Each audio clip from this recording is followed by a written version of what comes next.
Fala galerinha, beleza? Professor Romão aqui. Hoje nós vamos falar sobre os povos do Brasil e vamos lá para a nossa Breaking News, Povos do Brasil, FAAT News aqui, direto com vocês, o nosso âncora. Bom, aqui uma imagem logo do início do capítulo de vocês, tá? Que mostra aí os indígenas. Eu quero que vocês prestem bastante atenção porque a gente vai voltar nessa folha aqui, nessa imagem, né? Então dá para perceber aí, né, mais indígenas, os europeus estão aqui de barco, os indígenas aqui, muita floresta, né, apesar de estar sendo cortado e tudo mais, os indígenas plantando, muitos animais, ok? Então eu quero que vocês prestem bastante atenção nisso daqui. Esse é um mapa, tá, que é das primeiras imagens que retratou a costa. É um dos primeiros mapas que retrataram a costa, a natureza, os habitantes do território que atualmente é o Brasil. Tá? Bom, e os primeiros habitantes do Brasil? Tá? O que a gente precisa entender é que aqui já estava habitada, né? O descobrimento é por parte dos europeus. Eles descobriram, então, como a maioria das narrativas que nós temos vem do lado europeu, então a descoberta foi deles. Ah, mas já existia. Aí é povo que vivia aqui até... Eu fiz um vídeo aí sobre Pison, que veio antes, né, de Cabral até aqui no Brasil, né? É um absurdo, é uma mentira. Não, descobrimento. Os europeus não conheciam, então eles descobriram, na realidade, um novo continente. Não desmerecendo os povos que aqui habitavam. Assim como eles, a partir dos europeus chegando aqui, descobriram que o mundo era muito maior do que eles imaginavam. É uma descoberta por parte dos europeus, é uma descoberta por parte dos indígenas que aqui viveram, que na realidade não eram indígenas. Esse nome se deve ao fato de Cristóvão Colombo ter errado a sua geolocalização. O seu GPS estava marcando que tinha chegado às Índias, mas na realidade ele chegou no novo continente. Para ele, não que era um novo, acabou de ser construído um novo continente. Não, era novo para os europeus. Tá? Então vamos parar com essas manias, né, de querer discutir besteira, sendo que na realidade o que deve se realmente ser discutido de fato não é discutido. Tá? Então, seja chegada dos europeus, grande encontro entre os povos, ou até mesmo descoberta, é tudo a mesma coisa. Então, os povos que habitavam aqui antes da chegada dos europeus, né, na região brasileira nós vamos estudar. No capítulo anterior nós estudamos astecas, maias e incas, povos pré-colombianos, existiam muito mais, mas são os mais privilegiados devido até mesmo ao seu nível tecnológico, à grandiosidade do seu império. Não que eles sejam superiores, vamos dizer assim, socialmente dizendo, do que os demais. Toda sociedade tem o seu grau de importância, tá? Tem a sua importância. Tá? Bom, as grandes navegações possibilitaram, então, a descoberta, né, de um novo continente, sendo que eles não conheciam. Os europeus conheciam a Europa, onde viviam, a África, parte da África, na realidade, porque eles vão começar a descobrir mais. A Ásia, já sabiam que existiam, e a América agora, né? Ignoravam a grande diversidade de povos quando chegavam aqui, porque justamente não conheciam. E para eles todo mundo era igual, assim como para os indígenas também era todo cara pálido era igual.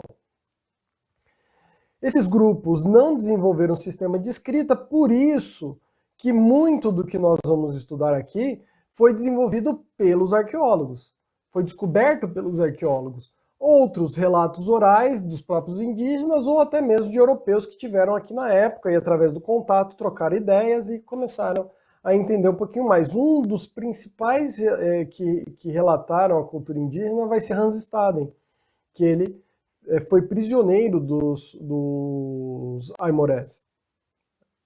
É Aimorés? Acho que é Aimorés. A gente vai ver daqui a pouquinho. Beleza? Então, testemunhos de europeus que estiveram aqui nesse território no século XVI. As evidências arqueológicas demonstram que eles estiveram aqui, já existiam aqui há 12 mil anos atrás. A Nied Guidon afirma até mesmo um período maior ainda, mas o mais conservador é 12 mil anos atrás, e que já estavam em regiões como Minas, Piauí, Mato Grosso, Goiás, São Paulo, então espalhados pelo Brasil todo. Amazonas, tá?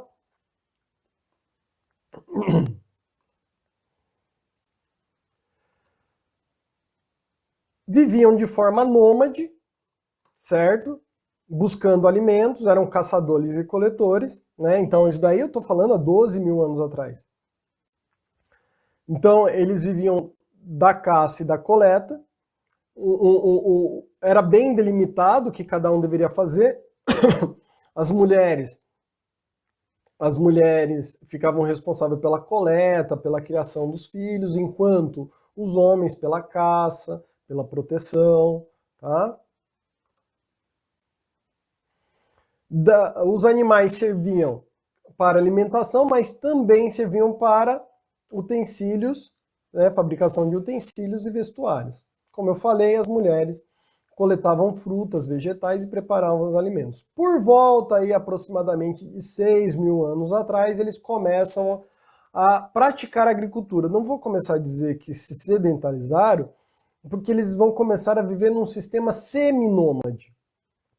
Então não é semi-sedentário, é seminômade.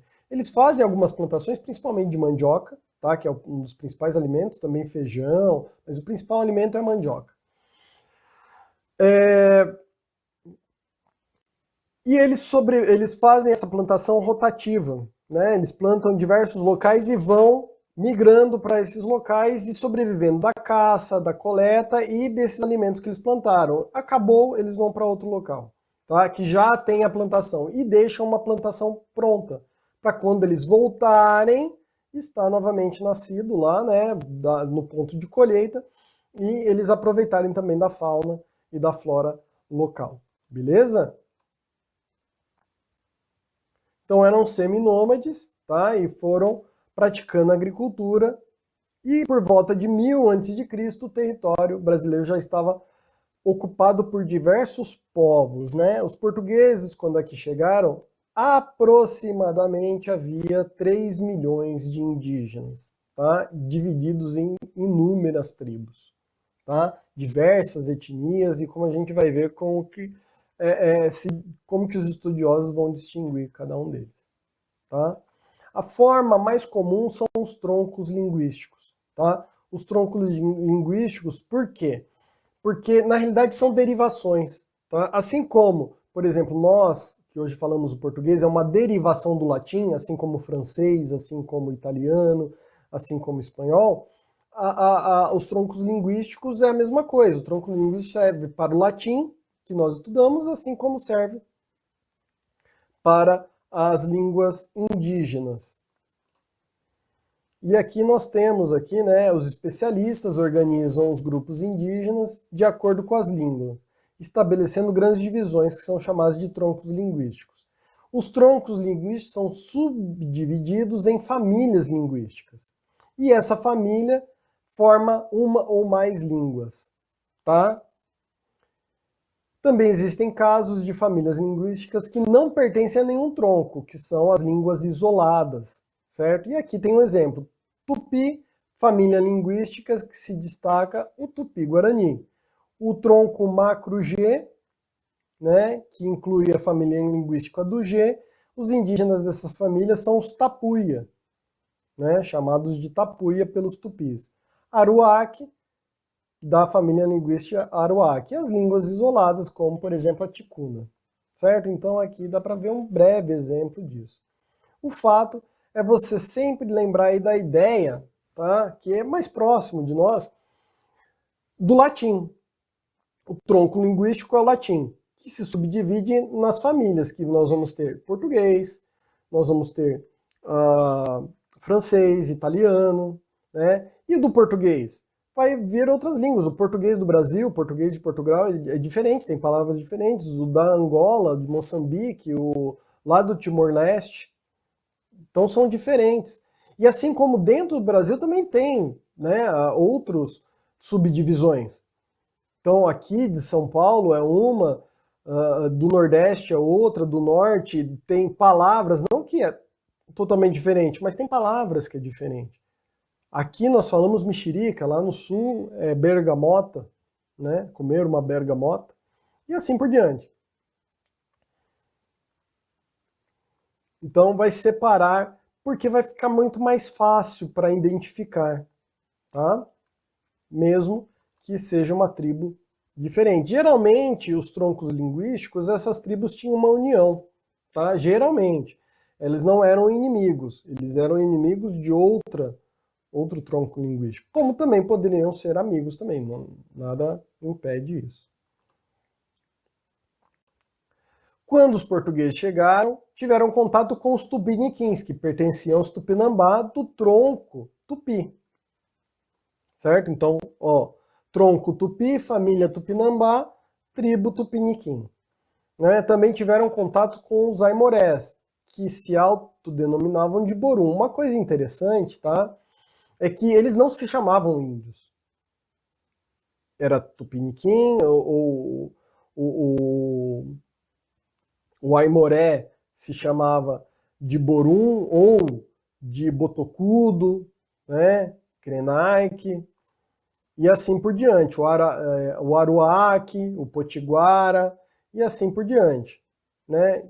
E havia uma grande diversidade de línguas e de grupos habitando o território quando aqui os indígenas chegaram. Né? Lembrando, eles não se chamavam de indígenas, assim como lá na Grécia, os gregos não se chamavam de gregos, eles se chamavam de helenos, ou ateniense, entendeu? Quero que vocês façam agora, interpretando documentos, página 47 e 48 da apostila, tá? Se precisar, deem uma pausa aí, tá? Se precisar, não. Nosso amigo aqui que está organizando o vídeo para vocês vai dar uma pausa, né? Obrigado, desde já. Vai dar uma pausa e vocês vão fazer o exercício da apostila, né? Do livro didático de vocês, página 47 e 48. Esse exercício aqui. Esse exercício aqui. Interpretando documentos. Daqui 10 minutinhos nós voltamos, tá bom? Ó, tem esse e tem da página 48 com o mapa e essas questões, tá bom? Então, dá uma pausa aí que a gente já volta, ok?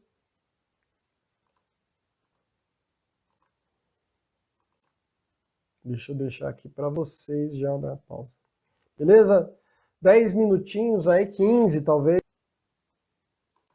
Bom, voltando aí, vamos lá para a correção. Então. Correção da página 47. Deixa eu pegar aqui primeiro o texto. Vamos ler o texto? Ao desembarcarem em Porto Seguro, depararam os marujos de Cabral com homens pardos, nus, sem coisa alguma que lhes cobrissem suas vergonhas. Isso foi dito por Pero Vaz de Caminha. Não sabia o almirante se a nova terra descoberta era a costa da África ou a Índia, se era a ilha ou terra firme. Cabral consultou seus homens mais experientes, veteranos de viagens ao Oriente, e nada souberam dizer. Evidentemente, não eram negros. Indianos também não pareciam ser. Ainda assim, ficou-lhes, pelos tempos afora, o nome de índios.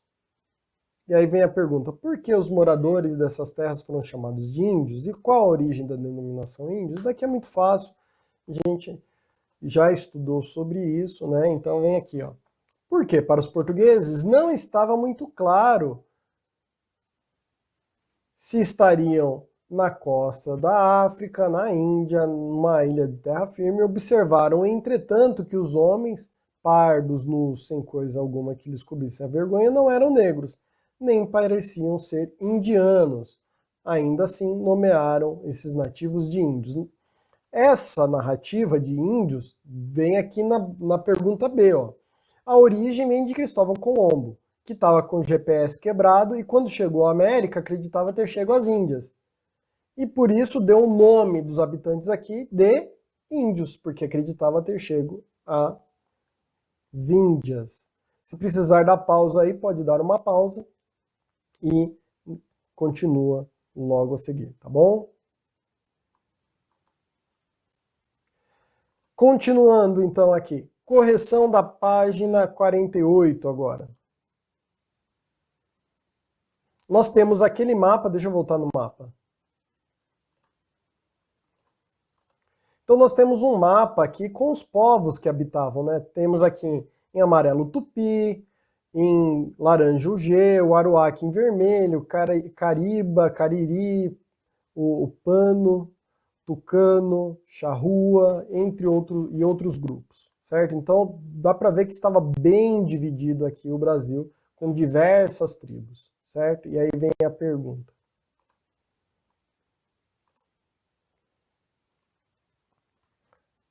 Onde estavam os tupis?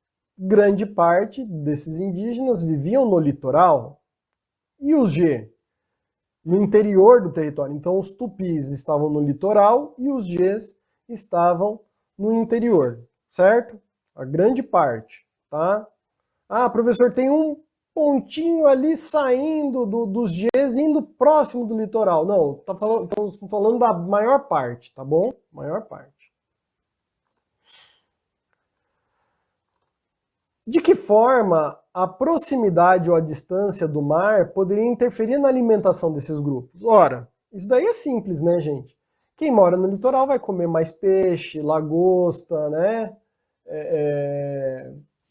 Frutos do mar. Enquanto quem mora no interior vai viver muito mais de caça, de coleta de alguns frutos que dão mais no interior, né? Então, ó, os indígenas que viviam próximo ao mar tinham uma alimentação baseada principalmente em frutos do mar. Os grupos que viviam mais para o interior do território, por sua vez, tendiam a ter mais carne de mamíferos, do médio porte ou répteis, como base da alimentação. Peixes de rios e lagoas também faziam parte da dieta de quem morava no interior. Então, ó, quem mora no litoral come mais aqueles alimentos, aqueles frutos de árvores que são mais de região arenosa, né, que nascem nas praias, como o coco, por exemplo. Já frutos do mar é os peixes do mar, né? Peixes, mariscos e assim por diante. E os que moram no interior? Mamíferos, répteis, peixes de água doce. Professor, então eles não comiam? Não, é claro que não. Os que moravam no interior também poderiam ter acesso e comer alimentos do litoral, assim como os do litoral também poderiam ter acesso, mas era menor. A prevalência que foi encontrado principalmente arqueologicamente de restos animais e de frutos são essas. É a prevalência, não que nunca comeram, comiam também, mas a prevalência é para cada um desses, para a sua região. De que forma o clima poderia influenciar no modo de vida dos grupos indígenas? Em regiões mais frias, era comum os indígenas precisarem de proteção contra o frio.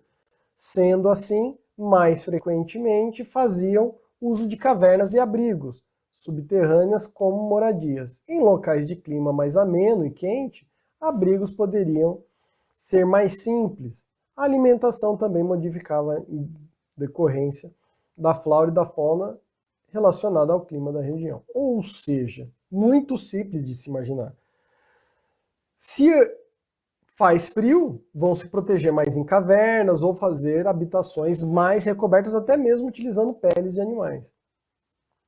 E, inclusive, no sul, tem sítios arqueológicos que podemos ver que eles faziam habitações subterrâneas até.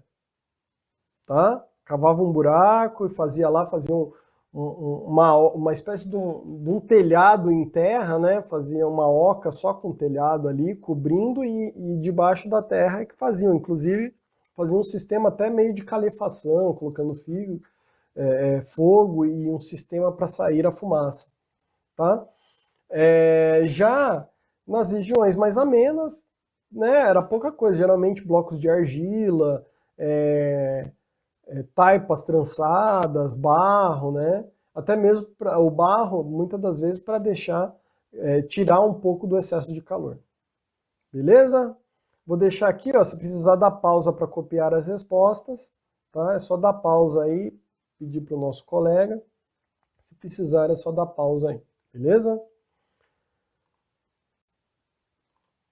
Continuando. Como nós falamos, apesar dos indígenas serem iguais, tudo igual para os portugueses, e como eu falei, para os indígenas, os europeus também era tudo igual, eles negociavam com franceses, portugueses, holandeses, quem chegasse aqui para eles era tudo cara pálido, assim como os portugueses, franceses e holandeses chegavam aqui, era tudo igual. Ao longo do tempo, eles começam a ter uma relação maior. Inclusive, a gente vai ver que quando os franceses invadem aqui, os franceses vão pegar um grupo de indígenas para ser aliados deles na guerra, enquanto os portugueses outro. Né? Então, eles sabiam distinguir, sim, depois, né, com o tempo. Mas qual era as diferenças que tinha? Diversas. Tecnologia, religião, valores, costumes e a organização, como eram feitas as aldeias. Tá? Nessas terras brasileiras, os povos, como eu havia falado, eram nômades e depois seminômades, e eles se fixavam até que as condições locais se esgotarem. Para se alimentarem, caçavam e coletavam de tudo, inclusive mel, formigas, ovos de tartaruga, aquilo que pudesse virar alimento, eles coletavam. Não consumiam nem açúcar nem sal. É importante, professor, nem sal. O sal, ele nas comunidades, né, que começaram a utilizar sal, nos povos que começaram a utilizar sal, eles começam a utilizar justamente por causa da criação de gado. Quando começam a criar animais, eles começam a perceber que os animais necessitam e começam a utilizar o sal também para consumo próprio. E assim, né, como no Brasil não tinha criação de animais, estava só na agricultura, então eles não vão utilizar sal. E aqui nós vemos, né, a grande diversidade, né, de frutas, verduras, raízes, né, que eles consumiam, e o principal deles era a mandioca. E a organização mais comum, né, porque a gente não vai ver aqui ponto por ponto, né, isso não é um trabalho especializado, eu quero que vocês entendam como que era esse povoamento, então, o mais comum entre eles. Mesmo assim, a gente vai ver algumas diferenças, tá? Como eu havia falado, havia povos agricultores, como, por exemplo, os tupinambás. O principal alimento era a mandioca, mas também plantavam milho, feijão, abóbora, entre outras coisas, até mesmo amendoim. Tá? Só que eles não acumulavam excedentes, até mesmo por isso não desenvolveram um comércio, ou as trocas eram muito pequenas, porque eles produziam aquilo que era necessário. Tá? E por causa até mesmo da abundância de alimentos, eles não plantavam muita coisa, certo? E plantavam pouco para o pouco consumo ali, terminava, já partiam para outro lugar e pronto. Então, por causa disso, até não existia um comércio intenso ou trocas intensas entre esses grupos. Existiam pequenas trocas, mas não que gerasse um comércio.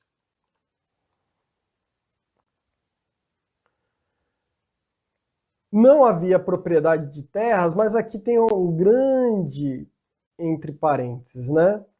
Apesar de não haver uma propriedade de terra, existia sim as terras daquele povo. E justamente nós vamos ver mais para frente que boa parte dos conflitos ou era por vingança ou era por questão territorial, tá? O grupo dos aimorés invadiram as terras dos tupis. Então, vai haver conflito, vai haver guerra entre eles. Tá? Então, apesar, não existia uma propriedade privada entre eles. Ó, essa é a terra do cacique, isso daqui não. Produzia-se para todos. Mas existia a terra dos tupiniquins, tá? Dos botocudos. E não podia entrar, tá bom? Então, apesar de não existir a ideia de propriedade privada, privado quer dizer do indivíduo, não do grupo, tá bom? Até mesmo porque eles eram seminômades, mas como eu falei, eles voltavam sempre para o mesmo lugar e escolhiam, de preferência, locais próximos aos rios para se estabelecer, tá? Era comum, enquanto eles se estabeleciam, haver um aumento populacional. Quando havia esse aumento populacional, existia alguma certa diferenciação entre eles, principalmente aqueles homens considerados valentes e sábios, que iriam administrar, se tornavam, os valentes se tornavam os caciques e os sábios se tornavam os pajés, e eles administravam ali tanto os conflitos internos quanto os conflitos com outras tribos. Tá? Se ia para a guerra, se não ia, o que seria resolvido ali, por exemplo, o esposo brigou com a esposa, ou o vizinho, né, ali teve um problema entre as famílias, então o cacique e o pajé iriam resolver. Tá? Então, conflitos tanto internos, problemas internos, resolver os problemas internos, como também os conflitos externos, as guerras.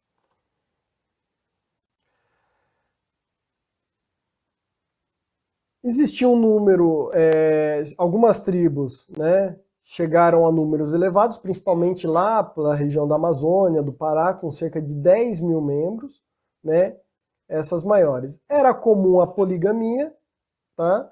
Em algumas tribos era mais para os líderes, mas era comum a poligamia, ou seja, casar. Poligamia é casar com mais de uma pessoa, tá? Geralmente um homem com mais de uma mulher, tá? Mas também existiam casos de mulheres que casavam com mais de um homem, tá? Então, entre os indígenas, em algumas tribos também era permitido a mulher também, tá?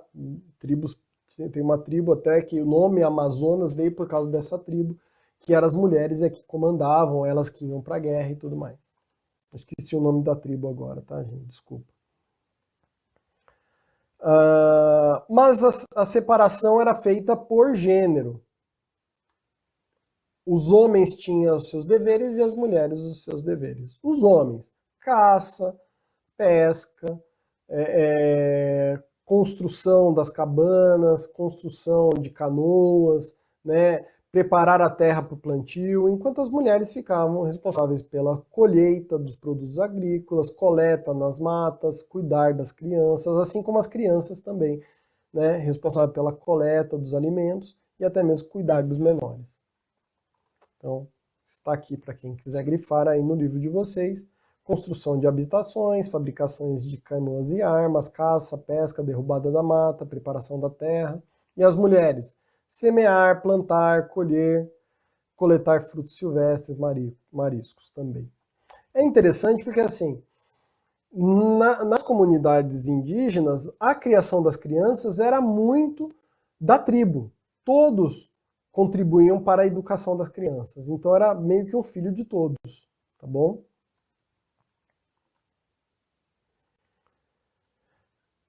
Por último, nós vamos fazer agora o exercício agora da página 49, 10 minutinhos aí sobre outras versões, tá? Página 49. Podem dar uma pausa aí se quiserem. Se quiserem não, vou pedir para dar uma pausa. Cerca de 10 minutinhos aí vocês resolvem e a gente já corrige já já. Pronto? Voltamos aí. Como eu falei, de 10 a 15 minutos.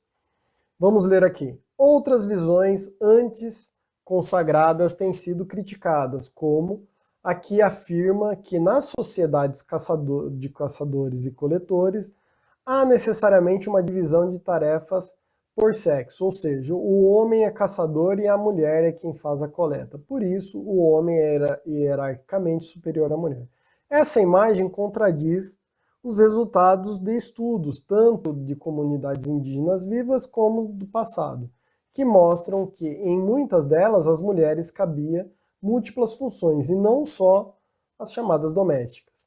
Elas revelam a existência de grupos indígenas em que a posição da mulher é proeminente. Basta lembrar, quando chegaram ao Amazonas, os colonizadores encontraram mulheres guerreiras que chefiavam suas tribos e por isso deram a elas o nome das míticas lutadoras gregas antigas de Amazonas. Olha, eu acabei de falar para vocês e aqui também não falo o nome, né?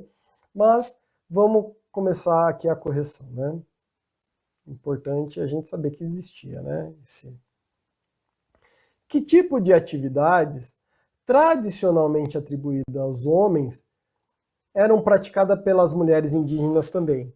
Guerreiras, participavam de confrontos, assim como os homens. No Amazonas, podiam até chefiar tribos. B.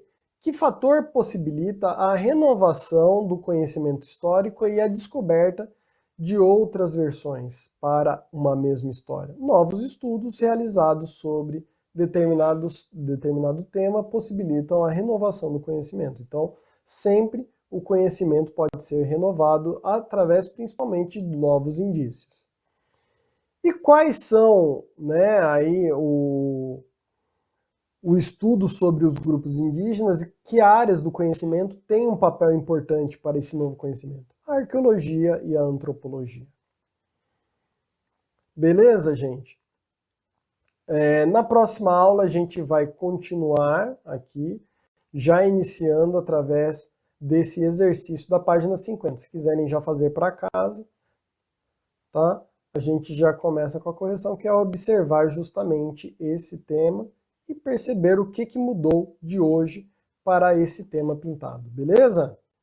Então, um abraço a todos, fiquem com Deus e fui!